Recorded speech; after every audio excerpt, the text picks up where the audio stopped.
All right, everyone, here we go. This is Diverse Talking Heads podcast.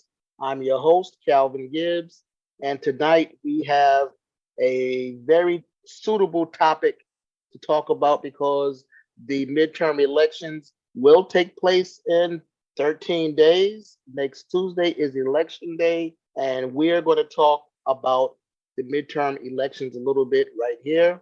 I have my great panel of panelists here with me this evening. I'm going to ask Amy to please say hello. Hey, Amy. Hi, everyone. Glad to be here. And we also have Dan here. Hello, everyone. Glad to be back. Good to see everyone. Yes, and we also have from a remote location. I'm not sure if he'll be able to say anything, but we also have our Lou Gehrig of the podcast, our Cal Ripken. Charlie Ramsey is here as well. I can actually see Charlie waving from the inside of it looks like a cockpit or some sort, but he will be joining us pretty shortly. So let's get right to it. The big thing about the 2022 midterm elections is that it's going to determine the balance of power in Congress for the next 2 years. Now, right now, the Democrat Party currently holds the House of Representatives with a 220 to 212 majority. In the Senate, we have a 50-50 split with Vice President Kamala Harris having the deciding vote to break that split. And in the elections next week, all 435 seats of the House will be contested. Okay, so this is pretty big. Everything is up for grabs. And in the Senate, 35 races will be decided. So tonight, we're not going to talk about everything. I'm not going to bore you with everything, but we're going to talk a little bit about what they're not talking about. And then I have some questions for the panelists. I actually have 4 different issues that we're going to touch upon this evening. One issue is I should say the first issue is President Biden, of course, and the Democratic Party. The second issue will be the economy and inflation. The third issue will be abortion. Now, at the last episode, we did talk about the Supreme Court overturning the Roe v. Wade ruling, but we're going to talk about more in depth, in a more general sense, I should say, about abortion and what it means in this election. The fourth issue is going to be Trumpism and the future of democracy. So let's talk about first what everyone is not talking about. The stock market has lost 33% just this year. The NASDAQ 100 is down. The Dow Jones is down. They've lost about 20%. It seems that cryptocurrency is doing pretty good.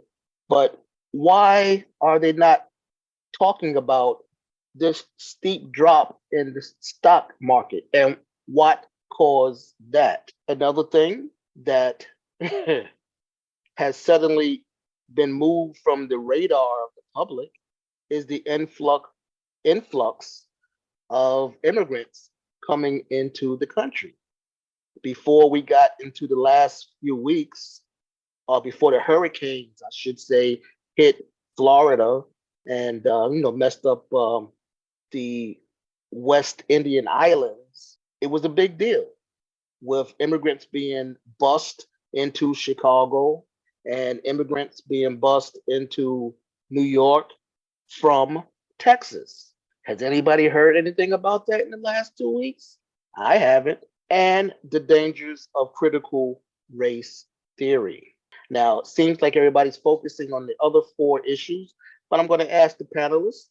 We'll start with Amy.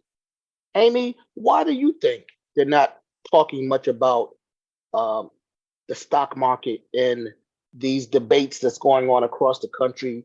Why do you think they're not talking about the influx of immigrants anymore? Well, I think there's several reasons for it. I think during debates, you want to focus on tearing your opponent down and talking about things that you want to talk about. The economy is a very complex issue. It's a big issue. It's very difficult for either party, other than doing very basic sound bites. It's the Democrats' fault. No, it was Trump's fault, to kind of even explain what exactly is going on. I'm not even sure I fully understand it.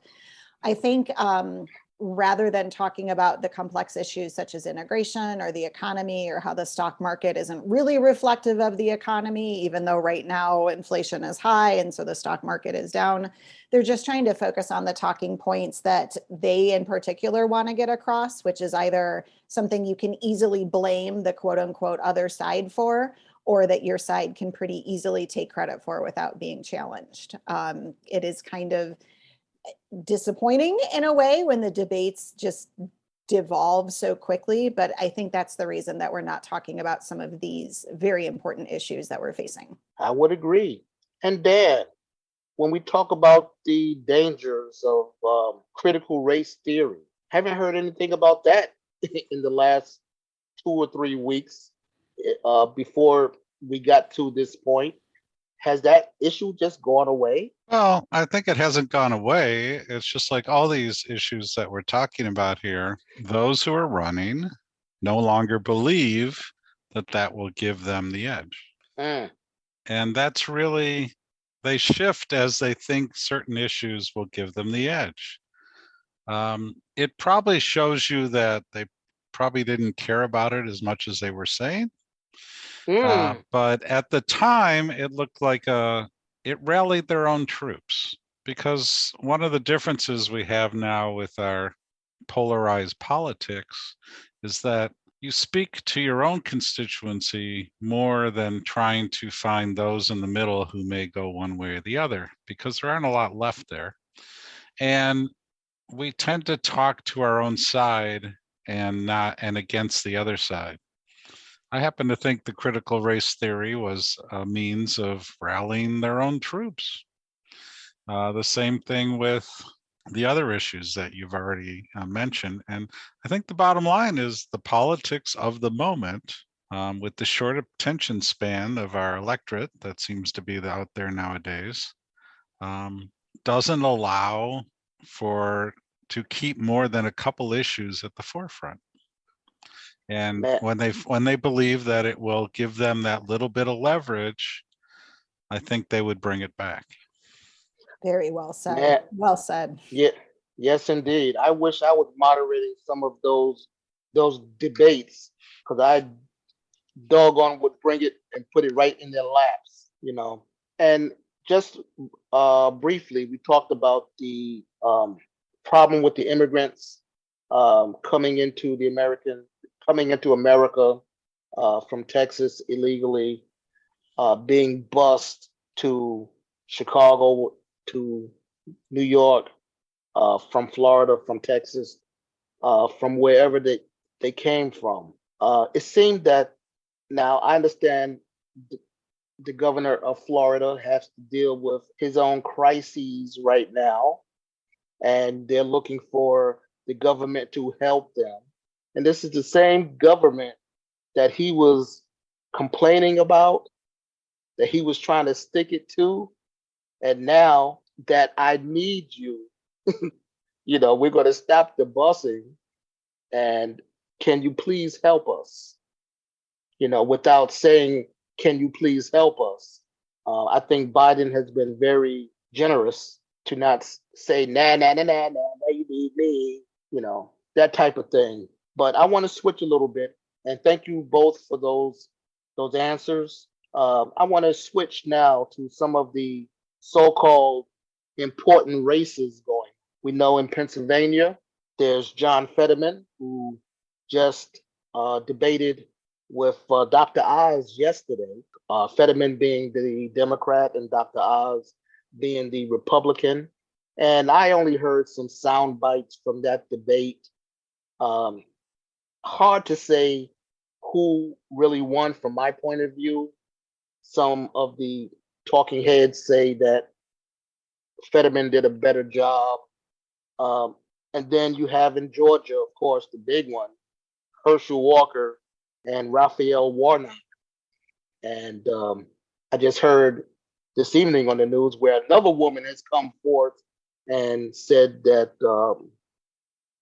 Herschel Walker wanted her to have an abortion as well, and she was going to do it. Then she got cold feet, but he, what was the word that she said? Convinced her to go on with it. He paid for it. He stayed there and waited till the procedure was done. And yet he says, I don't know anything about it, you know, but there's a money trail, you know, she can prove that she did have that and that he did pay for it. I want to focus on the Herschel Walker and Raphael Warnock situation for a second. I remember a few years ago when Colin Kaepernick took a knee and LeBron James spoke out against police brutality. They were told, athletes, stick to sports. Now you got Herschel Walker talking his talk, and I haven't heard anyone say, why don't you stick to sports? You're a pretty good sportscaster, you know football. I want to get your thoughts on any of those races, and there's also another one in Nevada with Catherine Masto, who's a Democrat, and Adam Laxalt, who's a Republican. Any of these important races kind of tickle your fancy one way or the other? Charlie, can you unmute yourself for a second? Can you hear me? Yes, sir. And thanks for having Yes. me again, as always, Cal. Thank you. Thank you for being here. Any of those important races we're talking about, any of those tickle your fancy one way or the other? Yeah, I'm actually a big fan of John Fetterman. I actually have his Facebook page and I follow what he does. He's a very interesting guy. Read more about him and everything. As you may have heard, he has continued his campaign and he is trying to work around that. Obviously, there's a concern there with that. He feels that he is okay, but of course, his opponent is going to use that against him. But he appears to be, but he's still out there. I understand when he did the debate. Okay, we seem to have lost. We seem to have lost some of what Charlie. We'll come back to him. Seem that we've lost the feed with Charlie. He, as I said, he looked like he was in the cockpit of some kind of rocket or something. So we'll try to get back with him later on. Let's move the story on. Let's move the podcast on. Let's talk about the first issue. President Biden and the Democratic Party. Okay. We all know what the president has been up against. Seems like every week there's a different thing that he needs to tackle. And no, we're still here. The country's still functioning, it's hanging on, as I think, by a thread. But how do you guys think that they're doing, the Democratic Party? And don't forget, this show is not about blue or red, but how do you think the president and the Democratic Party are doing right now? And I'm going to ask this to Amy. Sure thing. I mean, it's tough to answer, because I don't want to just say, oh, fine. I mean, Democrats continue to not be very good at talking points. Like, I'll see facts like the deficit has shrunk tremendously. We don't play that up enough. It might be something, I really like what Dan was saying earlier. Maybe it seems like people don't really care. In many cases, COVID seems to be very much a thing of the past. I'm not saying that that's factually true, but that seems to be the public opinion.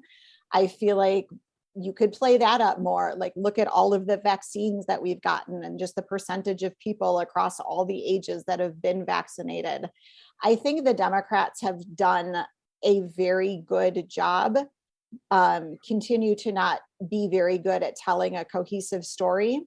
And I'm overall just not a huge Biden fan. I do think that there's things that can be very rightfully said against him in terms of some of the approaches that he takes, some of his just kind of public perception as maybe being not the super strong leader that some people might feel the country needs. I definitely voted for him because it was what was the alternative, but I don't know that he definitely wasn't my number one choice. So I think overall the Democratic Party is continuing to do what the Democratic Party does. They seem to really kind of head down, work hard, do accomplish things, are a terrible job of telling the story of what they've accomplished, and can't really focus as cohesively sometimes as alternate parties do, where there seems to be just a lot of different competing priorities, which can make it very difficult, again, as Dan was nicely saying, to kind of rally the troops if you've got to spread out your attention so much. So meh, Okay. mostly positive, but meh. Got you. Dan, has the Democratic Party done enough to earn the majority for another 2 years, in your opinion? Well, I think they've actually accomplished a lot. They just, as Amy said, done it very quietly. They brought back the economy. They reduced the deficit by over $1 trillion. They pulled us out of a war. They supported folks. They're looking at the student debt, the whole infrastructure. We finally have an infrastructure bill after 40 years, because infrastructure is not sexy. But when it all crumbles under us, we'll know. It's kind of like it's kind of like plumbing in your house. You don't think about it unless it stops working. Mm-hmm. But we couldn't live without plumbing in a modern society, or electricity, or those kind of things. He's been there in the forefront of with the disasters that happen in the country, even though he has to work with a governor who, when he was in the legislature, voted against anybody else getting the same thing. I think, is he a dynamic person? Not necessarily, but he's kind of a workhorse. I'm of the opinion, I like having people in office who know how the system works, because that's how you get things done. And, we've always heard the sausage kind of, analogy. It's not pretty, and it takes time, and you have to slog through, and you got to get through a lot of interests. But his opponents don't have to be for anything in order to get the upper hand. It's always easy to be against something. That's true. They're not. I don't see an alternative. I don't ever see anything that they're for. I just see what they're against. And sometimes that can be a good thing, to be against what's happening, as we've seen with a lot of protests and those kind of things. People are trying to change things. But when you're only negative, I think that's a problem. And they have, despite all of these obstacles and such thin margins, they've actually got quite a bit done. But Amy hit it on the head. They have no idea how to tell us they did it. And when it comes to politics, at times they're like a circular firing squad. But good analogy. I think they deserve to stay there. I'm disappointed in the alternative, but that is, and Biden's done a decent job, but he was also there to replace somebody that the majority of us thought should leave. And he wasn't there to be the charismatic guy and all that kind of stuff. It was somebody we needed, that kind of person to help us with that. And that would be my assessment. All right, very good. Thank you for that. Let's move on to the second issue, the economy and inflation. We did hit upon the economy a little bit, but still we have the issue with stocks. Stock market going down. It's really taking a nosedive. Of course, they always tell you during those times, just ride it out, but it's turning into a serious bear market right now. And then inflation, the price of food, price of everything has gone up tremendously from just even a year ago. And it's getting to the point where people are really feeling the crunch again. I went shopping recently and didn't get half of the things I wanted to get in that basket, because I was like, damn, this costs a lot of money. I can't afford this. You know, when you talk about food, when you talk about gas, gas has recently come down again, but it did spike up pretty high recently.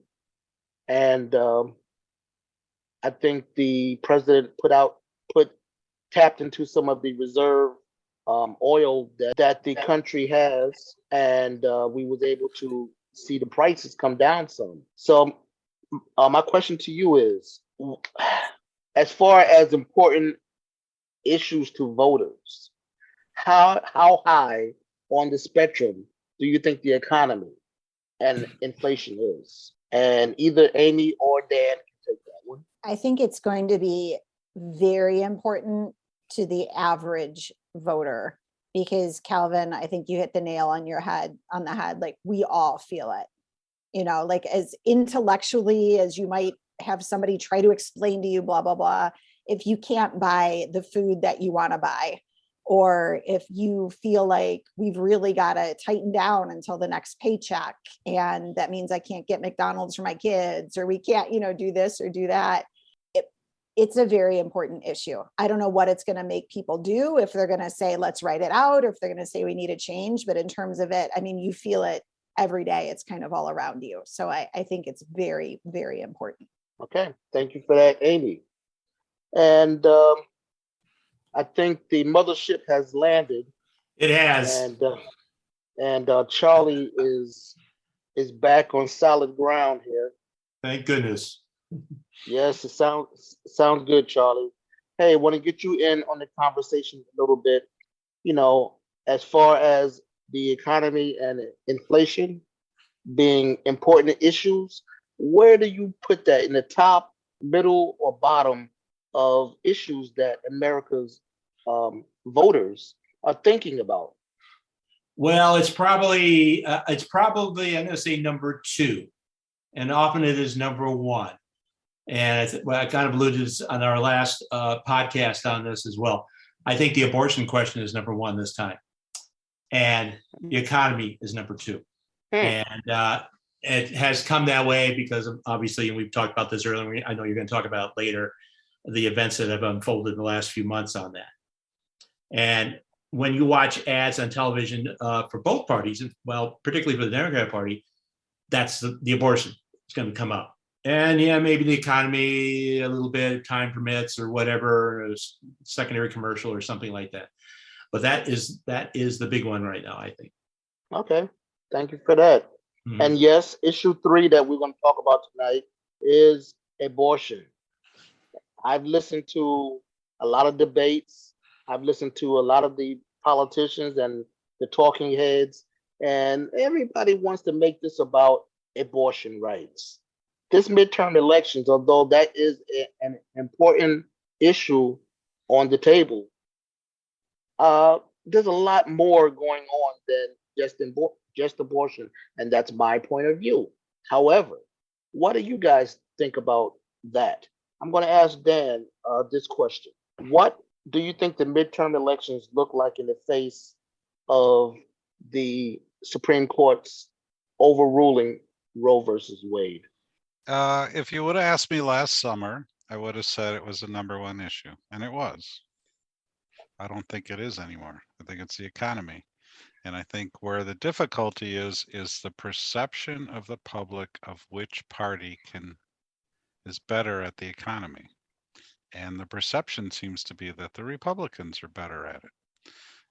I don't happen to agree, but that is the perception that's out there. The abortion issue is very strong, especially on the Democratic side. It still could bring a lot of voters in.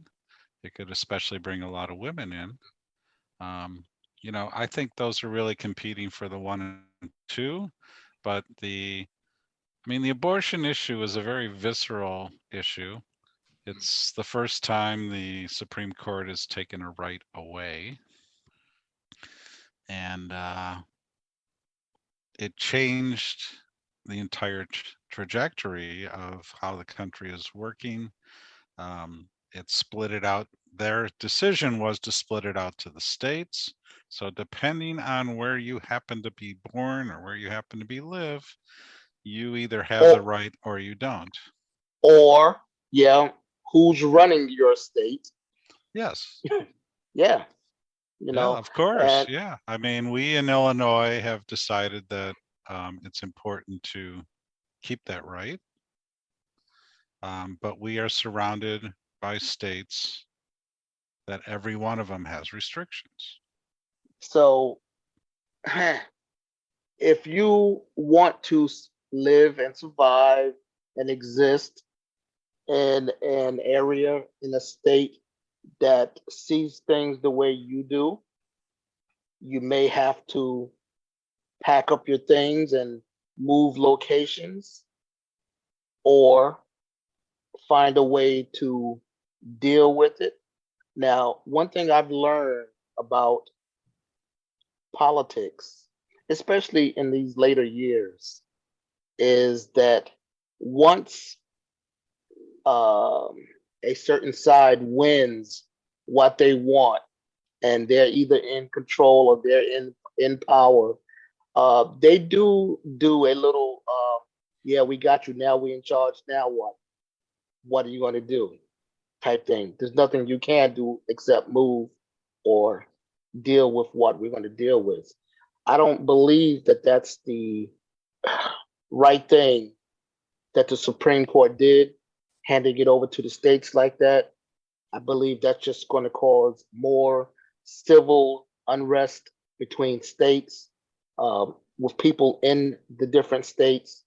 And I like to say to the Supreme Court, great job messing this up, guys and ladies. Great job. We're going to move on to issue number 4 while I'm still smiling.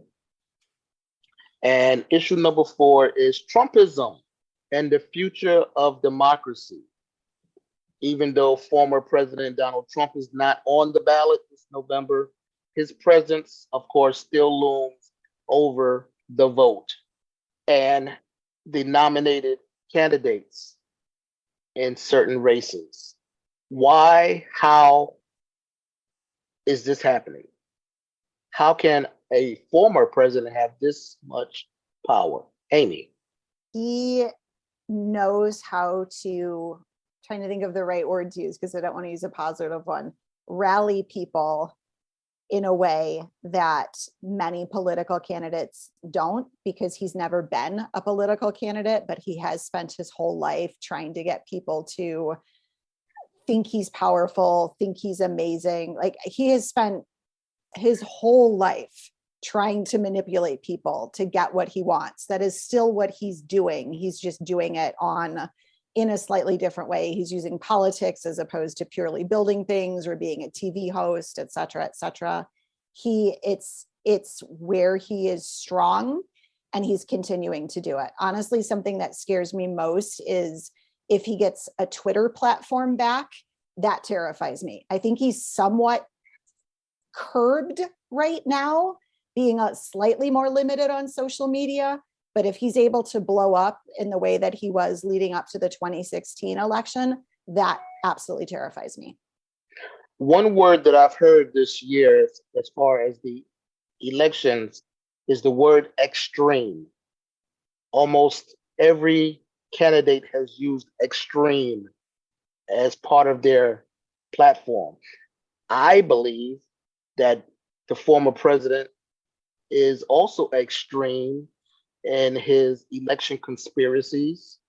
I think that he's extreme in his false claims against American democracy.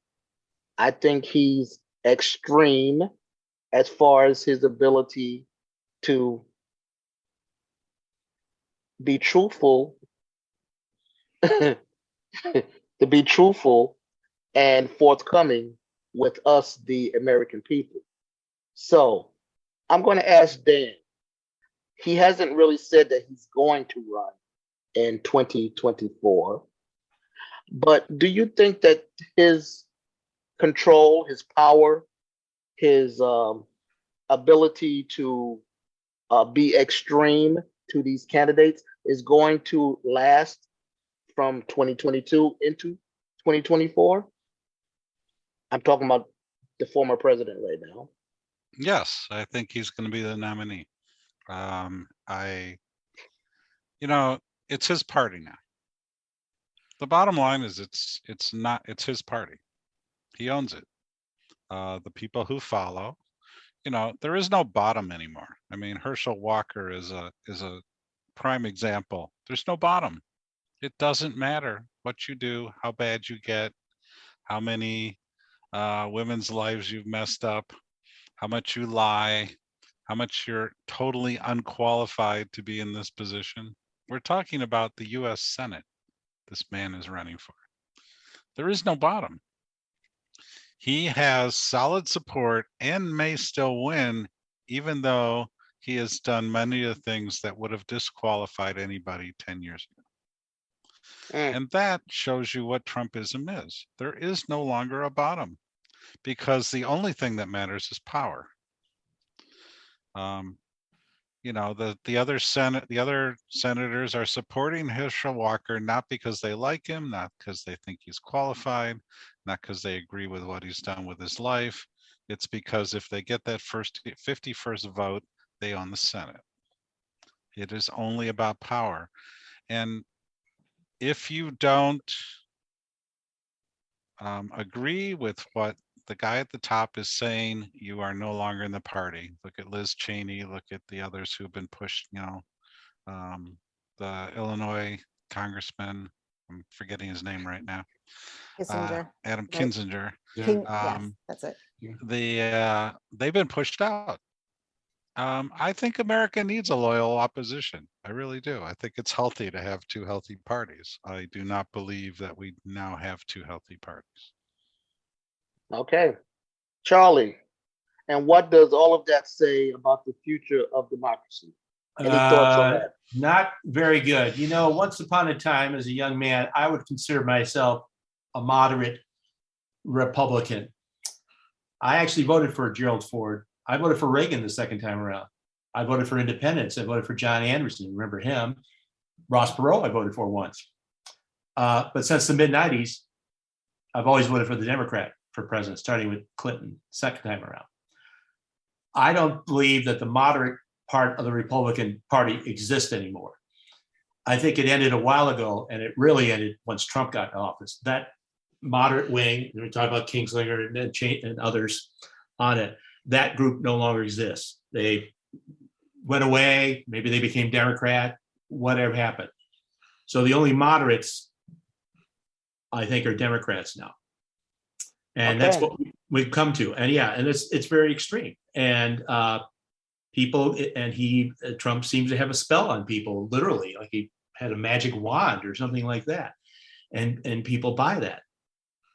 Trump actually, unlike, say, Reagan, Trump actually has no ideology to speak of. He doesn't care about anything. Nothing. He's not like, I don't think he even cares about, say, the abortion question. If it's okay, we're going to go because the party is pro-life. That's to his advantage. I don't know. And I think maybe he was younger. I may be incorrect on this. He may have been pro-choice when he was younger. So he doesn't care about that. He's never cared. He doesn't care about any of us here. He doesn't care about poor people. He doesn't care about people of various races, sexuality, et cetera, et cetera. He doesn't care. He doesn't care. He cares about me. That's all he cares about. And everybody's just buying that. And every time I hear him, I said, have you ever heard a speech or anything where he said a compassionate word about anybody, whoever? Even somebody who passed away, that's happened a few times. People within his own party, he never said a good thing about them, even if they were gone, Okay. All right. Well, thank you all for those stimulating answers and conversation. We're going to take a short break, and we will be back with our roundtable discussion. Yes, I will be leading the roundtable discussion today. It's going to be a doozy, only here on the Talking Heads podcast.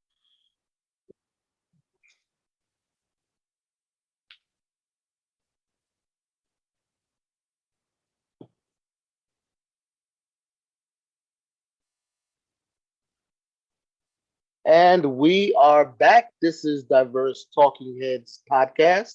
I'm your host, Calvin Gibbs, and now we're going to get into our round robin discussion. This is a 10-minute segment of the podcast where we're going to talk about something that the panelist doesn't have any idea what's coming. So tonight, my question for you all, and I'm going to talk about it too, is would you rather have intelligence or wisdom? Would you rather have intelligence or wisdom? If you could only have one. Now, me personally, I think I would rather have wisdom. When I was younger, man, I wanted intelligence. I wanted to be smarter than the average bear. I wanted to be like Yogi Bear. I wanted to have it all. I wanted to be smart. But I've come to find out in my later years that wisdom trumps intelligence. There's a lot of intelligent people that's out there, and they're not very wise. So I'm going to open up the floor to whoever wants to talk about whether they would want intelligence or wisdom. Go for it. Dan. So I would go with wisdom, but that could also be that I have a few miles on me. Yeah, I think one of the biggest differences that I find now is when I was younger, I had a lot of answers. And now that I'm older, all I have is questions. And to me, that is wisdom. I know that there's more to learn. And so now I have questions. Okay. And that is, to me, is a better place to be. Well, for me, that's a very good answer, a great answer, Dan. But for me, I had questions, and then over time, I started realizing I don't have to know the answers to everything. Often, time in this life, as you go along, you'll get the answer to those questions. If not, you're not supposed to know. And I don't believe we are supposed to know everything. So, Amy and Charles, what do you guys think? I always think intelligence is wisdom. So I'm going to give you a non-answer on this one. That wisdom is just the fermenting of intelligence. You learn intelligence, which is all the information you learn in life, in school, reading from other people, whatever, watching TV, whatever it may be, personal experiences. And that over time, I look at things in my previous life and now I look at it, oh, I didn't think of it this way or something like that. And then I took that information, what I thought was wise, maybe it wasn't quite right. I could have looked at it a little differently. I try to be as objective as possible. So that would be my answer on that. Although I knew you would say wisdom, sir. Because I think you're a wise man. That's my answer. Well, I've thought about this, and I think in some cases, wisdom is the application of intelligence. But you can't do that when you're learning. It's the cooking of it. You cook it and let it marinate. Yeah, exactly. I like the word marinate. Let it marinate. Yeah, that works. Amy, any thoughts?